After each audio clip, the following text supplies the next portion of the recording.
Marc-Gabriel, nous allons donc procéder à la petite revue de presse analysée et préparée par tes soins. Commençons par Hantavirus et le retour des moujons. Oui, malheureusement, on voit que la dynamique médiatique se met quand même doucement en place par rapport à ce virus, à ce nouveau virus, je dirais même pas étrange, puisque au final, il est connu pour être assez peu contagieux.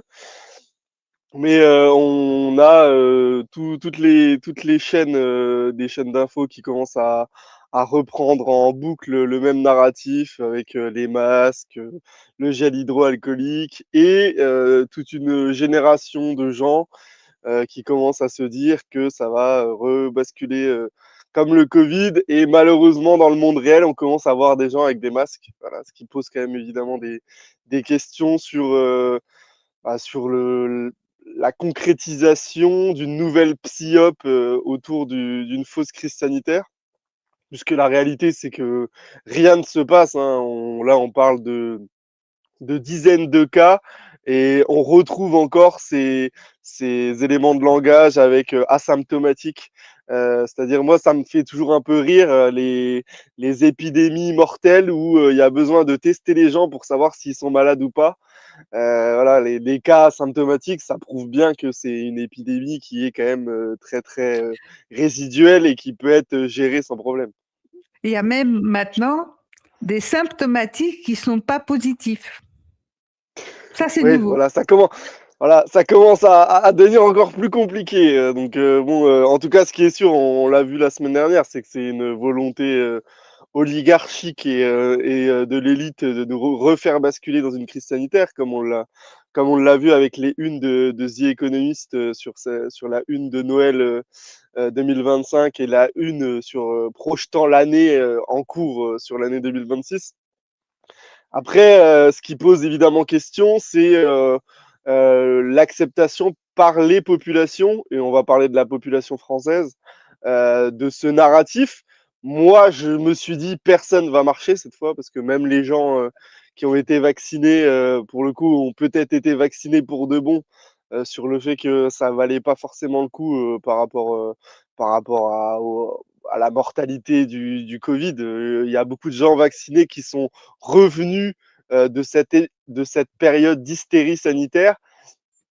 Mais on a quand même dans les grands médias, on retrouve les mêmes, une certaine Madame Crémieux, d'ailleurs, qu'on voit qui est très très inquiétante quand on l'écoute parler et qui nous explique bon, que la France gère la crise correctement et qu'il faut faire attention.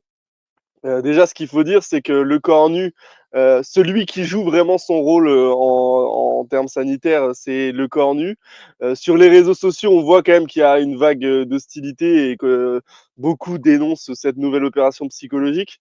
Euh, Moi, là où ça pose évidemment question, c'est dans quel est l'agenda derrière, puisque on voit qu'il y a quand même la problématique des détroits d'Ormuz qui fait que on pourrait éventuellement aller vers un confinement énergétique, puisque Je pense que ça se ça a été découpe discuté au bien, niveau de hein. l'Union européenne. Marc-Gabriel, ça se découpe bien et commencer à parler de confinement économique, enfin énergétique, et en fait ça barre là on va tout de suite pointer, enfin les populations vont pointer les incapacités des politiques de régler un problème, alors que virus ça vient du ciel, enfin Ouais. c'est comme un événement voilà enfin sur lequel les politiques n'ont pas d'emprise. Donc, c'est pratique, c'est très pratique. Moi, je l'avais C'est dit exactement il y a ça. 2 semaines.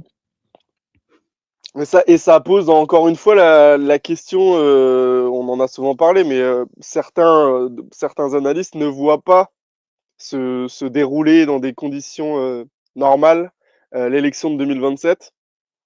Et ça fait écho aussi à des gens qui disent: «Oh, le pauvre Emmanuel Macron, vous vous rendez compte le nombre de crises qu'il a eu à gérer pendant ses 2 mandats, le coronavirus, les gilets jaunes et cetera». Et là, il y aurait en plus l'hantavirus, ce serait, le président des pandémies. Ce serait quand même assez étrange. Et ce qu'il faut voir, c'est que, c'est sûr que si, le narratif sanitaire parvient à s'imposer, même de manière, partielle, peut-être qu'on rebasculera pas dans l'hystérie coronavirus. Moi, je suis quelqu'un qui suis souvent assez optimiste. Je vois pas comment la majorité de la population peut repartir dans une opération psychologique qui a à peine 4 ans. Je rappelle quand même que ça s'est terminé, la caducité du pass sanitaire et des passes vaccinaux s'est terminée en juillet 2022. Donc ça fait même pas 4 ans que ça s'est terminé. Et je vois mal quand même la majorité de la population repartir dans ce schéma à accepter les tests, les conférences de presse du président de la République, du Premier ministre, en nous disant prenez votre café assis, pas debout, quand vous prenez le train, etc., mangez votre sandwich avec le masque. Enfin, j'ai quand même du mal à concevoir que les gens vont repartir là-dedans, sachant qu'il y a quand même des problématiques internationales bon, qui ont un peu éclipsé hein, la problématique sanitaire, notamment la guerre, et c'était la guerre en Ukraine pour le cas du Covid. Pour le coup, la guerre en Ukraine, c'est un peu maladroit de le dire comme ça, mais la guerre en Ukraine nous a quand même sauvés du narratif sanitaire. Là où ça devait s'empiler, elle a quand même chassé, balayé le narratif sanitaire. Mais c'est vrai qu'on m'a fait remarquer, non, attention, il y a une partie de la population qui est encore prête à repartir. Alors oui, c'est vrai que moi aussi j'ai vu des gens avec des masques. Je me dis: «Bon, c'est peut-être comme les Chinois, c'est peut-être devenu une pratique culturelle». Mais en tout cas, c'est vrai que ça pose question, sur le long terme. Moi, je pense que ça va s'essouffler très, très vite parce que, tout simplement, il y a aussi la problématique du déclenchement qui est un déclenchement au printemps et pas, à l'hiver, à la fin de l'hiver. Ce qui va quand même changer, c'est-à-dire il y a une différence de 2 3 mois. Et je pense que les gens vont quand même être focalisés sur les mois d'été. Et pour ceux qui le peuvent, essayer de partir en vacances, même s'il y a des pénuries de kérosène ou des pénuries d'essence. Et je pense que ça va nous aider peut-être à éclipser l'hantavirus, sachant que dans la réalité concrète, il se passe rien.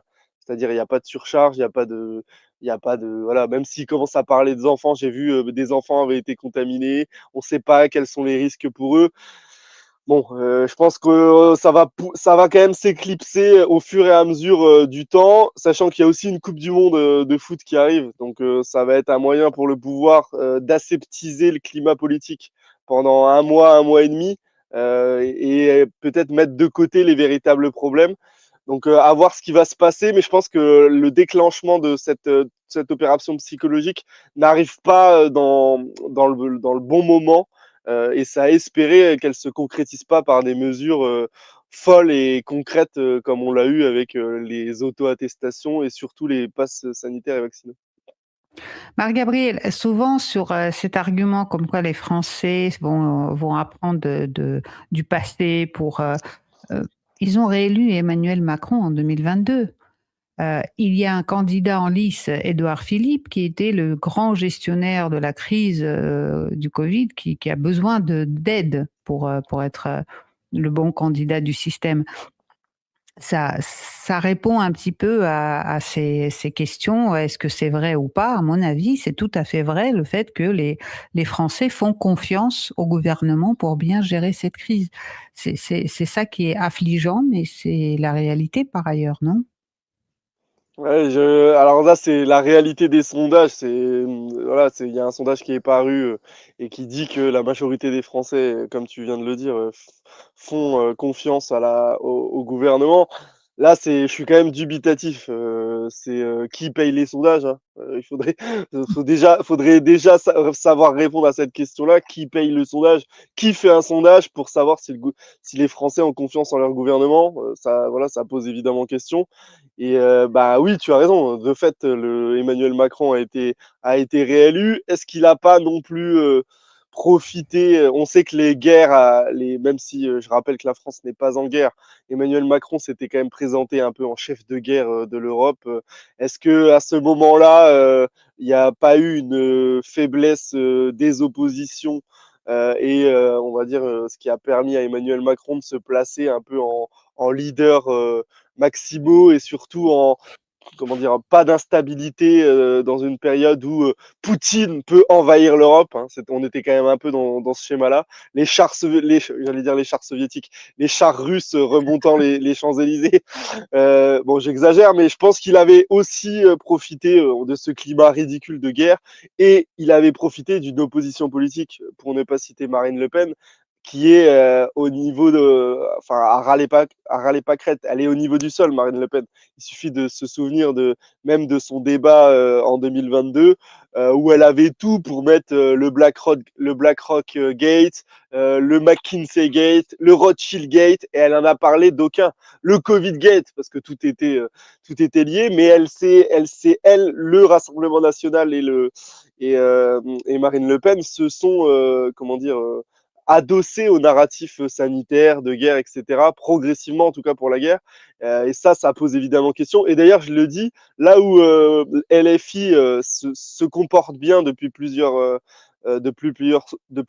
mois, notamment sur les questions des libertés publiques et notamment la critique d'Israël, évidemment, il faut rappeler que la France insoumise avait souscrit au narratif sanitaire et avait validé le pass sanitaire et vaccinal. Donc c'est là où on peut poser la vraie question de l'opposition en France, sachant que on va dire le seul leader élu député, je parle d'élu qui avait une visibilité nationale et institutionnelle, c'était Nicolas Dupont-Aignan. Et d'ailleurs, ça lui a coûté presque sa place de député par la suite. Donc alors il y en a d'autres, hein, évidemment, Florian Philippot, etc. Mais la seule personne élue qui s'était opposée drastiquement au pass sanitaire, ça lui a coûté sa place, on va dire, dans l'environnement politique national.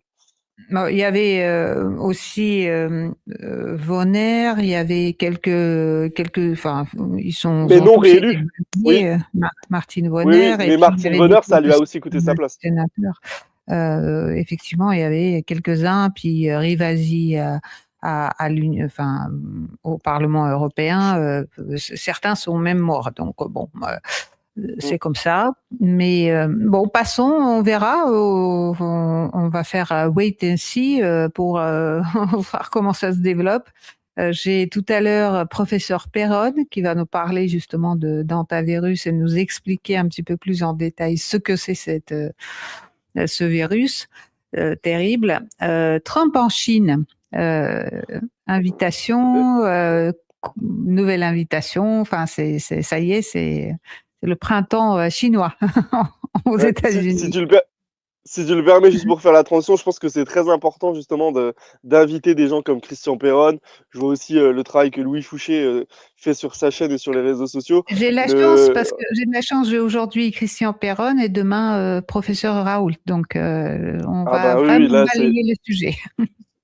Et je pense que c'est très bien parce que d'ailleurs on le voit, les médias de grand chemin, ça leur fait peur. Et les titres des journaux à côté des titres de l'antivirus, c'est le retour des méchants complotistes anti-vax. Et ça les embête puisqu'en fait il y a un travail de contre-récit qui est fait par les spécialistes qui avaient, on va dire, marqué la période du Covid.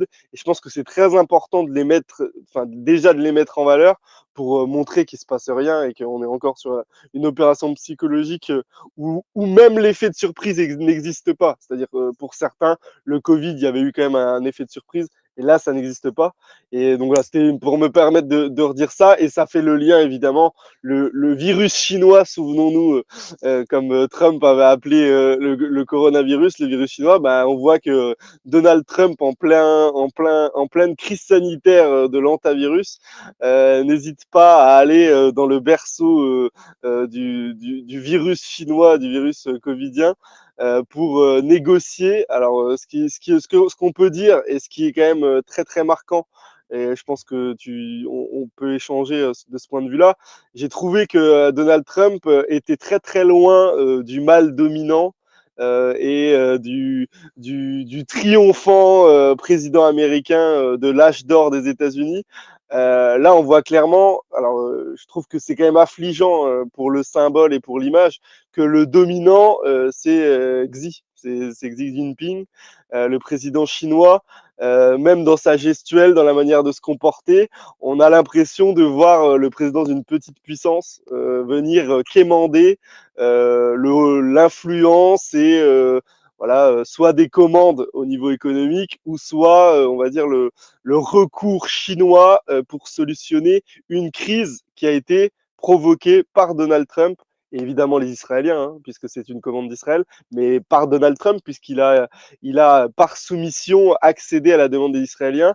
Et on peut voir que le voyage américain, il est très important déjà d'un point de vue économique, puisqu'il est venu avec une ribambelle de patrons on va dire, phare de l'économie américaine, à la fois dans la tech, dans la finance, mais aussi dans l'industrie. Il y avait le patron de Boeing. On sait que Boeing, ça va pas très très bien depuis leurs gros problèmes de catastrophe industrielle de sur les porte. derniers modèles. Ouais, c'est ça, de portes mal sécurisées. Et on voit qu'il a emmené Elon Musk, évidemment. Elon Musk a tweeté. Il y a le patron de BlackRock, Larry Fink, le Schwarzman, le patron de Blackstone. Sachant Il n'y avait que, pas Zuckerberg, mais il n'y a pas si il y grand-chose avait à pas, accueillir. non mais il y avait le patron de Meta quand même. Hein. C'était pas Ah bon? Zuckerberg, mais je crois qu'il y avait, ouais, il me semble qu'il y avait le patron de Meta, un des dirigeants de Meta dans le board. Il a quand même emmené du monde. Il y a le dirigeant d'Apple. Il y a vraiment beaucoup de monde. Et on voit qu'il y a une grande partie du patronat américain qui est plutôt favorable à faire des affaires avec la Chine. Ce que d'ailleurs certains, des fois, dans le décryptage, oublient de dire, c'est que la puissance économique américaine, mais aussi la puissance chinoise, sont très interdépendantes, à la fois en termes de carnet de commandes et de transfert de technologie. Et on voit qu'il y a clairement une partie du patronat américain qui n'est pas pour la confrontation directe avec la Chine. Alors déjà au sens politique et au sens militaire évidemment, mais surtout au sens économique.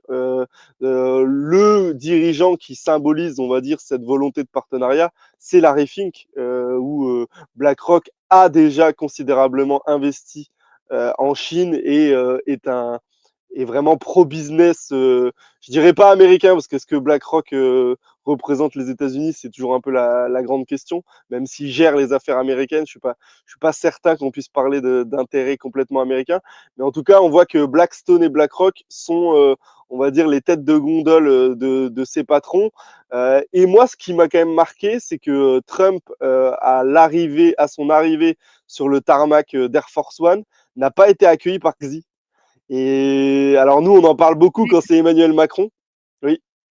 Oui, mais je crois que c'est le protocole chinois, hein. À aucun moment, le premier secrétaire du parti ne peut accueillir quelqu'un sur le tarmac, je Bah, pense. c'est exactement ce que je me suis dit aussi. Je me suis dit, bah, en fait, là où des fois on en fait des gorges chaudes en France, bon, après, Emmanuel Macron, des fois, il est accueilli par le vice-ministre du vice-ministre, etc. Je pense qu'il y a aussi un rôle de qui enfin, il y a un intérêt selon qui vous accueille. Mais en tout cas, bon, il a eu un cortège d'étudiants voilà, qui manifestaient la bienvenue pour Donald Trump. Mais c'est vrai qu'on voit que Trump était dans une position de faiblesse et il est venu à la fois pour quémander des contrats, notamment pour Boeing, etc. Il aimerait bien vendre des milliers d'avions, vendre des produits américains à la Chine. On sait que les Chinois sont quand même pas hostiles, mais en tout cas prudents dans la manière de gérer Donald Trump et ne sont pas très contents des barrières douanières et tarifaires qui ont été mis en place par Donald Trump il y a plusieurs mois. Et ce que je me dis, c'est que si cette rencontre avait eu lieu avant le 28 février 2026, c'est-à-dire avant le déclenchement de l'opération Epstein Fury, Epic Fury avec la guerre en Iran, Trump aurait été quand même dans une position beaucoup plus confortable que celle dans laquelle il s'est trouvé là ces derniers jours. Même dans son toast, on a vu qu'il avait fait un toast pour la relation et l'amitié franco-chinoise. On voit que c'est quand même très très laborieux il est alors ça n'a pas trop fuité, mais on sait qu'il aimerait que les Chinois interviennent dans le cadre du conflit en Iran pour forcer les Iraniens à rétablir la situation dans le détroit d'Ormuz comme ce qu'elle était avant le début du conflit qu'il a déclenché. Oui. Cher Marie-Gabrielle, on me signale qu'il y a des coupures de son. Moi, je n'ai aucune. Je t'entends parfaitement. Je pense que c'est un problème de YouTube, hein. Voilà, Ouais. Parce que moi, on je a t'entends perdu parfaitement aussi. énormément de personnes. On a perdu plus de 1000 personnes qui sont parties parce qu'il y a des coupures de son. Bon, bah Ah, écoutez, c'est pas de nous. Nous, on n'a pas de sur nos échanges, il n'y a aucune coupure, tout va bien, et je ne vois pas ce que je peux faire pour remédier à ça. Je suis vraiment désolée pour les spectateurs. Mais c'est ainsi. Bah, écoute, continuons, chère Marie-Gabrielle. On va peut-être parler d'Epstein. Est-ce que, d'ailleurs, il n'y avait pas un homme d'affaires lié à l'affaire Epstein dans les valises de Donald Trump? T'as pas pu voir ça, non? En Chine? Si, bah, enfin, dans les hommes cités, déjà, il y a tout un tas d'hommes d'affaires liés à l'affaire Epstein, puisque vous avez le fils de Larry Fink, qui est cité dans l'affaire Epstein et qui côtoyait justement des mannequins proches du réseau Epstein-Brunel. Et puis, vous avez bon, Elon Musk, qui est quand même cité dedans et qui a rencontré plusieurs fois Epstein et des membres de la tech. Donc, si, il y en avait plusieurs dans l'avion. Mais bon, on sait qu'aux États-Unis, c'est pas ça qui pose problème. Après, si tu veux, pour le problème technique, on peut peut-être essayer je peux peut-être essayer de me déconnecter, de me reconnecter. Mais moi, je Non, t'entends non, parfaitement. Alors ça après, vient pas de nous, en fait. c'est YouTube, la Ça bande vient passante de YouTube. Ouais. pas de nous, du tout, du tout. Si je t'entends et tu m'entends, il y a pas de coupure. C'est vraiment, lié à YouTube. C'est déjà arrivé, donc je vais signaler tout de suite, à YouTube, mais bon, on va continuer, hein. Mm. On me dit que c'est assuré, que bon, certains me disent c'est nickel, mais d'autres signalent que, en tout cas, on a perdu beaucoup, beaucoup de personnes. On a perdu près de la moitié de nos spectateurs. Ouais, écoute. Mais parlons justement d'Epstein et de nouveaux témoignages des victimes, chère Marie-Gabrielle. Ouais, ce qui est intéressant, c'est que là, dans les derniers jours, on a vu apparaître des nouveaux témoignages, notamment le témoignage d'une ancienne mannequin ouzbek. Et ça confirme la structure du réseau Epstein, c'est-à-dire le point de passage obligé.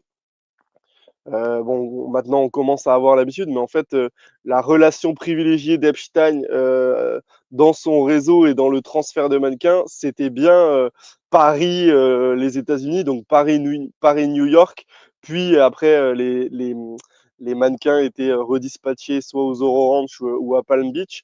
Donc ça confirme, puisque ce mannequin ouzbek a témoigné sur le fait qu'elle avait été violée de nombreux mois par Jeffrey Epstein, et elle a retracé tout son parcours, notamment le fait qu'elle ait été recrutée par Jean-Luc Brunel à Paris. Et je rappelle que c'est un mannequin ouzbek, hein. Pour ceux qui savent où se trouve l'Ouzbékistan, on est quand même très très loin des liens naturels entre certains pays avec la France. Voilà. Et c'est Jean-Luc Brunel qui l'avait fait venir, donc ça confirme le lien très fort entre la boîte MC2 et Karine Models de Jean-Luc Brunel. Et donc, ça remet sur le devant de la scène ce lien qui fait que la France était presque la plateforme de départ des mannequins pour les envoyer aux États-Unis. Il y a eu beaucoup de mannequins, dont deux mannequins qui ont témoigné à visage découvert dont une d'ailleurs qui ne s'est pas fait violer, mais qui a expliqué comment ça se passait et qu'en gros, elle ne s'était pas fait violer parce qu'elle avait eu le courage d'aller contacter une autre agence de modèles et qu'elle était en lien avec des proches.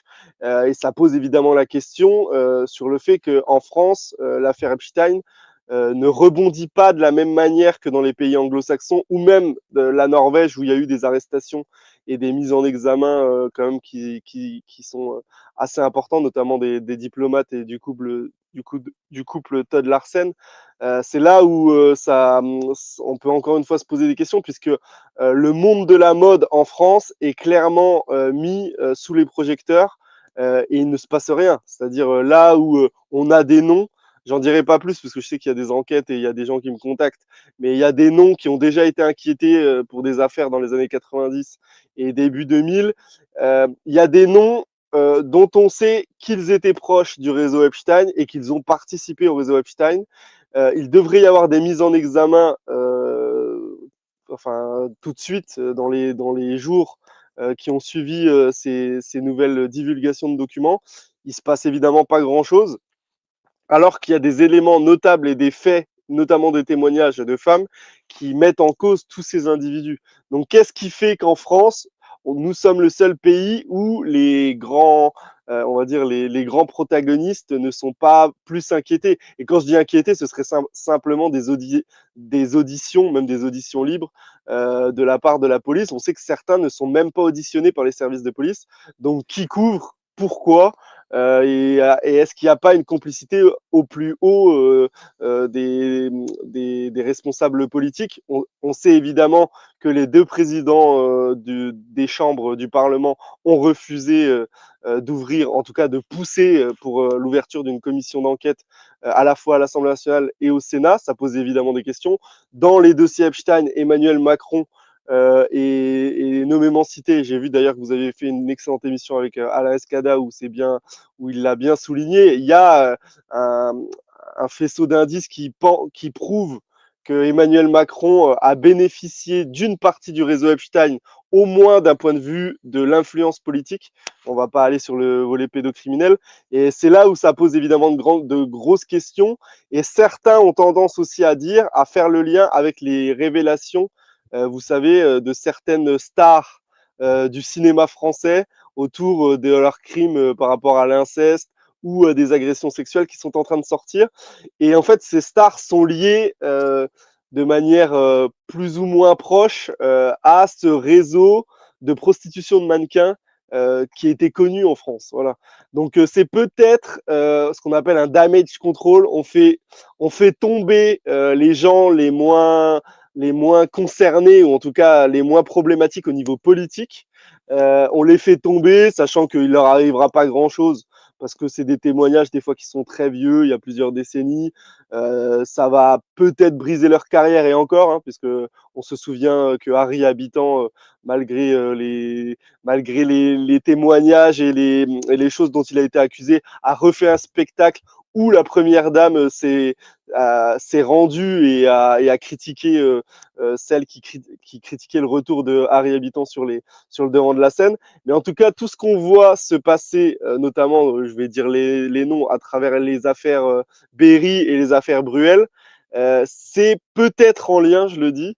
Et quand je dis peut-être, voyez un message implicite. C'est peut-être en lien avec, en fait, le damage control autour du réseau Epstein français, c'est-à-dire on sacrifie certains pour orienter, on va dire, l'opinion publique et l'attention de l'opinion publique sur des éléments qui sont assez éloignés de ce réseau. Et en tout cas, il y a de plus en plus de nouveaux témoignages qui sont très crédibles, il faut le rappeler. Là, il y a aussi des témoignages qui expliquent qu'Epstein, après sa première comparution et sa première condamnation, vous savez, le pauvre Epstein, il avait eu 13 mois, en gros, d'incarcération, mais seulement la nuit, en fait, 6 jours Oui, oui, sur 7 aménagement. Ouais. d'aménagement, voilà, et il avait le droit de sortir 12 heures par jour, sauf le dimanche. Le dimanche, il dormait toute la journée en prison. Pour se Et là, il y reposer a des nouvelles dessus. révélations. il y en a qui ont quand même des aménagements sympas. Et il y a eu Ouais. des nouveaux témoignages qui expliquent qu'en fait Epstein, pendant cette peine, a violé des femmes au même rythme que sur les précédents mois et qu'il se vantait de ces assouplissements et de cette fausse peine. Voilà, il y a des nouveaux témoignages qui expliquent que les femmes ont été violées pendant les 13 mois d'aménagement de peine justement validés par l'ancien ministre de Trump Acosta. Et donc ça pose évidemment la même question des complicités internes dans l'administration américaine comme aussi en France. Et là, il y a, pour faire le lien avec le sujet suivant, on a appris aussi qu'il y a un ancien président colombien qui était. Alors là, pour le coup, la Colombie a commencé à ouvrir une instruction sur le lien entre le président de la Colombie, Andrés Pastrana, président de 1998 à 2002, qui faisait venir Ghislaine Maxwell et Jeffrey Epstein et qui les faisait voler en hélicoptère et hélicoptères militaires au-dessus, vous savez, des guerrieros pour leur tirer dessus. Et il y a des déclarations de Ghislaine Maxwell qui avait dit avoir adoré cette escapade puisque c'était un safari humain. Voilà, il tirait sur les guerrieros. Donc ça, il y a toujours Il n'y il y a avait pas plusieurs justement un éléments. moment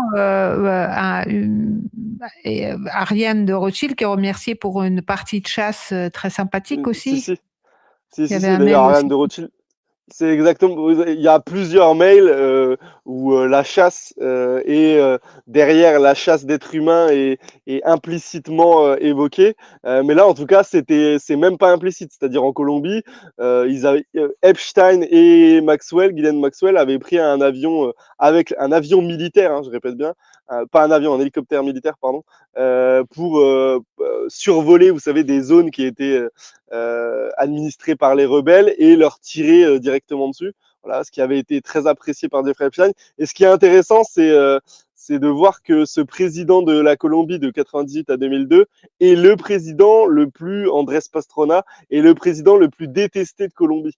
Donc des fois, on voit qu'il y a souvent un lien entre les gouvernants contre le peuple et on va dire leur soumission à des intérêts d'élite. On sait que Jeffrey Epstein aussi avait un rôle particulier dans le trafic d'armes et le trafic de drogue. C'est implicite, mais en fait, il était connecté à tout un tas d'activités criminelles qui dépassent le réseau de trafic d'êtres humains et le réseau pédocriminel. En fait, le réseau Epstein mouillait dans tout. Et je le répète, comme c'est un réseau, Epstein était un agent de liaison du Mossad, donc d'Israël, qui était en lien avec d'autres services de renseignement, notamment la CIA, et il fournissait des éléments d'information aussi au FBI. En fait, on voit bien il trempait dans toutes sortes d'affaires, notamment le trafic d'armes, puisque ça a été a priori sa mission première avant même le trafic d'êtres humains. On retrouve des traces, on va dire, d'implication d'Epstein dans la fameuse affaire Iran-Contra, donc qui fait le lien avec l'Amérique du Sud, le financement des rebelles, etc., la vente d'armes avec l'Iran, et il avait pu être un trafiquant d'armes par l'intermédiaire de Leitz Wexner et de haut patron de la finance de la City. Donc c'est là que c'est presque toutes les semaines, on commence enfin c'est pas on commence, on rajoute des pièces au puzzle et on y voit un petit peu plus clair sur cette figure quand même impressionnante de Jeffrey Epstein. C'est loin d'être fini. Je pense que encore la semaine prochaine, on découvrira de nouveaux éléments sur sa capacité à avoir compromis des politiques. Alors là, c'est en Colombie, mais je pense que le dévoilement de cette affaire n'est pas terminé et il va y avoir encore de nouvelles divulgations. Voilà. Je signale à nos internautes qu'il semblerait que ça va un peu mieux. Encore une fois, ça ne vient pas de notre fait, c'est le réseau YouTube qui fonctionne mal. Donc, si vous passez par X ou si vous passez par d'autres canaux, ça fonctionne sans problème. C'est malheureux, mais on n'y peut rien. J'ai demandé aux techniciens, tout le monde regarde, mais on ne trouve pas de source à ce qui arrive sur YouTube ce matin.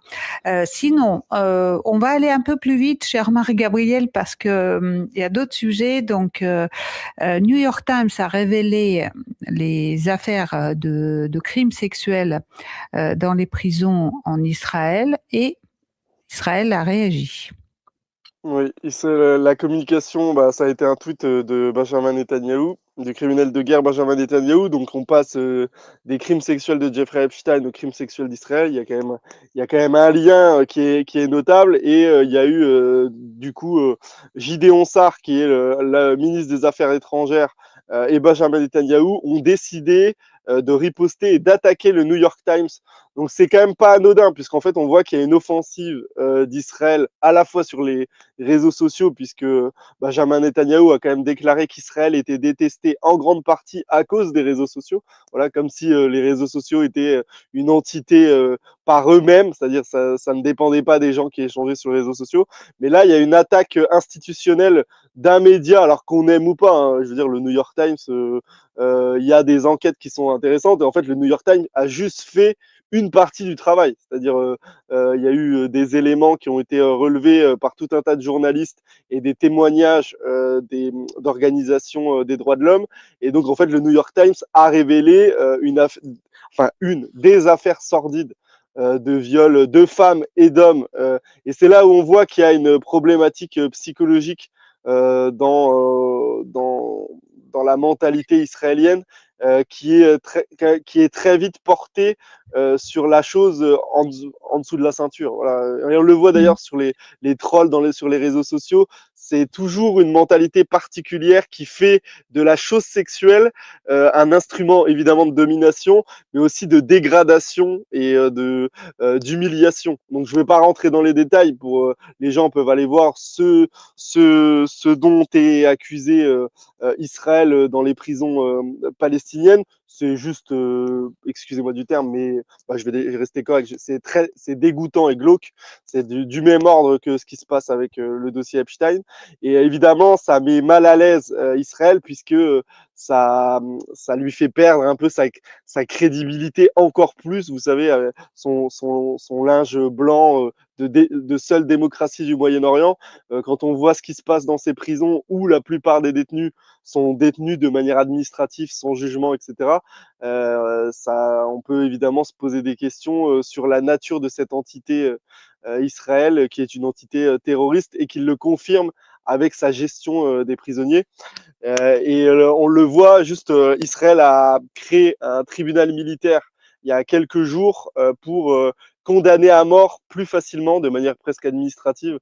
Donc moi, j'ai rien contre les tribunaux militaires, mais en tout cas, Israël ne fait pas grand cas du respect des droits de l'homme. D'ailleurs, même l'ONU a demandé à Israël de suspendre cette création de tribunal militaire pour les gens qui auraient participé ou qui ont participé aux événements du 7 octobre 2023. Donc en fait, la volonté des autorités israéliennes, c'est de pouvoir liquider, il n'y a pas d'autre terme, de tuer tous ceux qui ont participé de loin ou de près aux exactions du 7 octobre et donc même à des gens qui ont fait du renseignement, qui ont transmis des informations. Et la volonté, c'est d'ouvrir en fait le champ de la peine de mort à le plus de détenus palestiniens possible. Et ça fait écho à la loi de Ben Gvir, vous savez, avec le nœud coulant et la pendaison plus facile pour les terroristes. Donc là, en fait, on voit qu'Israël n'est pas du tout dans un dans un état d'esprit d'apaisement et de volonté, on va dire, de redorer son blason à l'international. On est toujours dans une fuite en avant, sachant que Benjamin Netanyahou a presque officialisé les futures élections législatives, les élections législatives anticipées qui Fais devraient toi-même se la dérouler. transition. Moi, je fais juste une petite coupure pour dire qu'il semblerait que tout fonctionne maintenant. Il y a des gens qui nous regardent à Rio de Janeiro, au Liban, au Canada. Enfin, c'est assez impressionnant. J'espère que en rediffusion, en podcast, ça va fonctionner parfaitement bien. Et je fais un petit rappel, c'est que Nicolas a fait un live à ce sujet où il détaille justement ce qui se passait dans les prisons israéliennes et c'est vraiment morbide. C'est ça a pas ça avec beaucoup de fantaisie et beaucoup d'imagination, ce qui est fait là-bas est réalisé. Donc c'est aussi intéressant d'écouter ce live, même si je te remercie, chère Marie-Gabrielle, de pas nous faire les détails ici ce matin, parce que le matin on est quand même tout public. Voilà. Mais Et, et, effectivement, et, donc oui. Oui, bah, sur les détails, moi j'ai eu la chance ou j'ai eu l'honneur d'être refusé sur le territoire israélien il y a quelques années.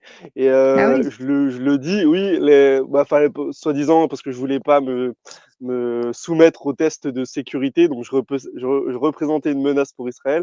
Et le test, pour que les gens comprennent, à un individu lambda, par exemple, qui refuse de se faire fouiller le téléphone, c'est de vous faire asseoir sur un banc en plexiglas avec des choses qui vous rentrent dans les orifices. Voilà. Donc c'est pour vous dire déjà par où ça passe quand vous n'êtes même pas un détenu. Donc on imagine bien ce que les Israéliens ont dans la tête quand vous êtes prétendument terroriste. Voilà. Donc c'est clair qu'Israël déjà n'est pas du tout prêt de redorer son blason, malgré le fait on voit qu'il y a un cessez-le-feu avec l'Iran. Alors, ça ne les empêche pas de commettre d'autres actes terroristes au Liban, à Gaza, en Cisjordanie. Mais le fait que Benjamin Netanyahou ait communiqué sur les élections législatives anticipées qui devraient se dérouler fin août, début septembre, parce qu'en fait, Benjamin Netanyahou craint la menace d'une implosion de sa coalition, qui est une coalition de droite et d'extrême droite, et on va dire la coalition opposée qui serait constituée de Yair Lapid et de Naftali Bennett, a priori, serait quand même en passe pour l'instant de battre Benjamin Netanyahou.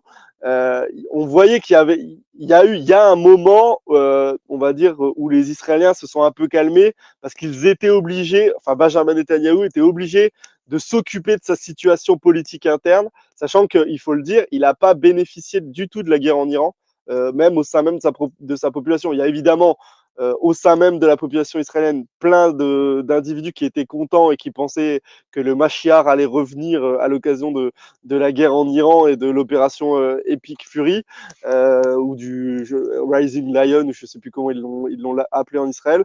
Mais en tout cas, Benjamin Netanyahou n'a pas eu du tout de retombées politiques à la fois sur sa gestion post-7 octobre 2023 et sur la guerre en Iran. Donc il semble être fragilisé, sachant en plus qu'il a des problématiques judiciaires et de corruption à l'intérieur même de son pays. Et je terminerai là-dessus, ma chère Lara, pour pas prendre beaucoup de temps. On voit bien que malgré ce contexte fracturé et de division en Israël, Israël continue à perpétrer des attentats au Liban, à Gaza. On en parle assez peu, mais en fait, à Gaza, Israël a intensifié ses frappes contre des tentes, contre des gens qui n'ont absolument rien, pour continuer à tuer des gens. Et en Cisjordanie aussi. En Cisjordanie, on voit qu'ils font des rapts de population et tirent sur des civils qui sont dans la rue, détruisent aussi des maisons et des infrastructures. Hier ou avant-hier, il y avait la journée de Jérusalem où vous avez eu tout un tas de jeunes juifs qui se sont promenés dans les rues de la ville sainte en criant mort aux Arabes, que vos villages soient détruits, que vos villages soient détruits. Donc on voit que le, le climat au sein de la Palestine occupée par l'entité israélienne n'est pas du tout en train de retomber, et la guerre et l'échec quand même partiel de la guerre en Iran, enfin quand je dis partiel, pour l'instant c'est véritablement un échec sur tous les objectifs, n'a pas poussé Israël à aller vers plus de mesures et de non-bellicisme. Voilà. Ils sont toujours dans une fièvre messianique et offensive, qui pose évidemment question, puisque dans le cadre de la guerre en Iran, on voit bien qu'il y a on va dire, une entité qui souhaite ardemment que cette guerre se poursuive. Alors, pour poursuivre un petit peu les débats en Israël, là, on voit un changement de vision, c'est-à-dire, a priori, les Israéliens seraient pour attaquer la Turquie maintenant. C'est-à-dire les grands méchants turcs vont a priori faire l'objet de la foudre d'Israël, puisque peut-être que l'Iran, ils sont quand même tombés sur un os, donc ils vont peut-être aller sur un pays qui est plus proche d'eux et qui pourrait leur faire gagner du territoire, parce que la Turquie verrouille, on va dire, les arrières du Liban et de la Syrie. Même la Syrie a été occupée et je veux dire les djihadistes ont été mis en place par l'armée turque, il faut le rappeler. Donc c'est pas du tout impossible que la Turquie fasse l'objet d'une attaque israélienne, puisqu'on voit qu'il y a de plus en plus à la fois des rabbins et des dirigeants militaires qui sont en train de tourner leur, leurs objectifs et leurs viseurs vers les Turcs. Donc peut-être que l'Iran les a un peu découragés d'aller faire des attaques aussi lointaines, sachant qu'on a appris qu'il y avait une base fantôme en Irak et qu'elle a été découverte. Donc ça va les fragiliser dans le survol et dans le lancement d'attaques de l'Iran. En tout cas, ce qui est certain, c'est que rien n'arrête Israël pour l'instant, malgré le fait que sur les objectifs de guerre, rien n'a été obtenu. On voit quand même que Donald Trump est en train d'essayer d'apaiser les choses et que le cessez-le-feu dans le conflit qui a été déclenché le 28 février, le cessez-le-feu commence à prendre une part importante dans cette guerre. Et je pense que Donald Trump va essayer de tout faire pour sortir on va dire la tête de l'eau, en tout cas pour les mid-terms. Et en tout cas, restera cette question de l'entité israélienne qui, sur le fond, ne changera pas, même si Benjamin Netanyahou part, parce qu'on voit que les discours de Yair Lapid et Naftali Bennett, même s'ils sont moins, on va dire, ils sont moins agressifs sur la forme, sur le fond, c'est la même chose. C'est la volonté d'étendre Israël le plus possible et de détruire et d'annihiler les pays voisins qui sont à côté. Voilà. Et je m'arrêterai là, ma chère Lara, pour laisser la place à Olivier. Cher Marc-Gabriel, on peut se rattraper un petit peu. J'ai quand même quelques questions sur l'histoire du tribunal militaire en Israël. Qu'est-ce que c'est que cette chose? Sachant que déjà, ils savaient très bien emprisonner administrativement les Palestiniens. Qu'est-ce que c'est que cette nouveauté? On peut prolonger de 5 minutes sans problème, cher Marc-Gabriel. D'accord. Donc, Sur le tribunal militaire. Oui, oui, pas de souci. Je travaille, mais oui, oui, j'ai le temps. Sur le tribunal militaire, alors en France, nous, on l'a connu, les tribunaux militaires étaient aussi utilisés, notamment à l'époque du général de Gaulle, sur le fait, c'est pour les cas très précis de problématiques liées à la sûreté de l'État. Voilà, sur le fond, moi, je suis pas totalement contre. La réalité, c'est ce que va en faire Israël.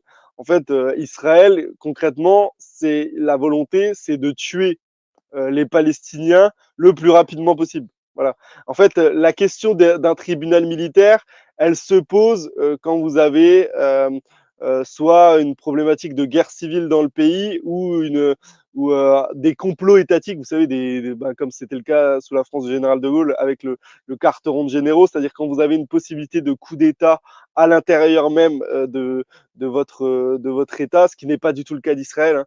Il n'y a pas de généraux palestiniens qui essayent de faire des coups d'État pour imposer une société palestinienne à l'intérieur même de l'État d'Israël. La volonté de créer un tribunal militaire, c'est de faire fi de toutes les règles à la fois de contradictoire. Quand vous avez un procès, normalement, vous instruisez à charge et à décharge et vous avez une possibilité de défense qui font que l'accusé amène des arguments pour dire bah non, c'est pas moi, j'ai pas commis telle chose. Là, le tribunal militaire, déjà, c'est une volonté de nommer de manière encore plus étroite et forte ceux qui vont juger. Je parlerai même pas de magistrats, mais c'est un tribunal militaire, donc ce seront des magistrats militaires. Et il y a une célérité dans le rendu des décisions de justice qui est incomparable avec une cour traditionnelle, une cour classique, puisqu'en fait, on fait fi du droit traditionnel avec un non-respect du contradictoire, pour le dire clairement. Et ça permettrait à Israël, et ça va permettre à Israël, puisque, je le rappelle, aucune grande puissance internationale ne met la pression sur Israël, organise des sanctions qui pourraient affaiblir Israël. Je vous rappelle quand même qu'Israël va participer à l'Eurovision. Et parce qu'Israël participe à l'Eurovision, vous avez 4 ou 5 pays véritablement européens qui ne participent pas. Voilà. Donc c'est pour vous dire que l'Eurovision préfère qu'Israël participe alors parce qu'Israël finance, corrompt, etc. Plutôt que, je crois qu'il y a des pays nordiques et je me demande si l'Espagne participe. Je crois que l'Espagne ne participe pas, mais il faudrait vérifier. Et donc c'est pour vous montrer l'état de la situation. Il n'y a aucun régime de sanctions envers les Israéliens. Et là, la volonté, c'est de tuer le plus rapidement possible tous ceux qui auront été étiquetés terroristes et en lien avec le 7 octobre 2023. Et évidemment, sur les prisonniers administratifs, comme tu l'as très bien dit à Gaza, ça fait un nombre de personnes conséquent et très important. Et c'est vrai que d'un point de vue moral, un tribunal militaire, c'est quand même un peu plus acceptable qu'un charnier, vous savez, où on voit des gens en boxer ou torse nu devant un trou, devant une fosse avec les yeux bandés, leur tirer dans le dos et puis les enterrer avec un engin de chantier. Je pense que c'est quand même un petit peu plus acceptable et ça fait qu'Israël dira, bah oui, nous on les a, il y avait une problématique de menace interne à Israël, donc on les a enterrés, enfin on les a enterrés, on les a liquidés par l'intermédiaire du tribunal militaire et pas des engins de chantier et ce qui rappelle les heures les plus sombres de notre histoire, comme diraient certains. Je pense que c'est cette volonté-là et la volonté, c'est d'éradiquer plusieurs centaines, voire plusieurs milliers de Palestiniens par l'intermédiaire du tribunal militaire. Et ça fait écho à certaines promesses, notamment Ben Gvir, qui promettait tout simplement de tuer sans jugement presque les terroristes palestiniens qui sont en fait évidemment des prisonniers politiques et c'est là justement le grand objectif du gouvernement Netanyahou et je pense que ce tribunal militaire qui est déjà en place va officier là dans quelques semaines et ça va aller très très vite. Alors, des petites précisions de la part de nos internautes. Il y a donc 5 pays qui refusent de participer. Je remercie Laurence Lequeré, qui dit Espagne, Irlande, Islande, Pays-Bas et Slovénie refusent de participer à l'Eurovision. L'Eurovision, je rappelle, c'est quand même à la base Europe. Je vois pas Ouais. pourquoi Israël en fait partie. C'est déjà ça. Ça fait partie des Et, anomalies. et, Oui. Et au niveau des sanctions, ça coûte pas grand-chose de pas faire participer Israël à l'Eurovision. Et même ça, on Ils le réussit. font pas. Quand je dis on réussit, la communauté internationale ne réussit même pas à exclure Israël de l'Eurovision. Et je parle pas des éliminatoires à la Coupe du Monde, etc. Alors que la Russie, elle bouge son nez, elle est exclue de tout et n'importe quoi. C'est là où ça pose évidemment des questions sur le deux poids deux mesures. Moi, je suis d'accord. Les gens qui sont contre les Russes, pourquoi pas? Mais alors pourquoi Israël a le droit de tout faire? Voilà, c'est un peu la question qu'on devrait tous se poser. Ouf, ça. Cher Marc-Gabriel, merci beaucoup. Merci d'avoir prolongé ta participation. Un petit rappel de ton livre, CBDC, une monnaie pour asservir l'humanité. Les ventes se portent bien? Oui, ça se porte très bien et le sujet va revenir dans l'actualité, surtout à la rentrée, avec l'interdiction des réseaux sociaux et aussi l'instauration de la facture électronique. Je vois que c'est très bien, il y a des gens qui font le Toutes les travail entreprises. voilà, pour les entreprises et c'est l'asservissement total en termes de production de richesse et de fiscalité qui arrive à la rentrée avec la censure des réseaux sociaux. Donc, l'identité numérique déguisée. Donc ça va revenir pleinement au cœur de l'actualité, malheureusement, pour la rentrée. Je te remercie d'en parler, même si ce n'est pas l'actualité du moment avec l'antivirus et le détroit d'Ormuz. Voilà.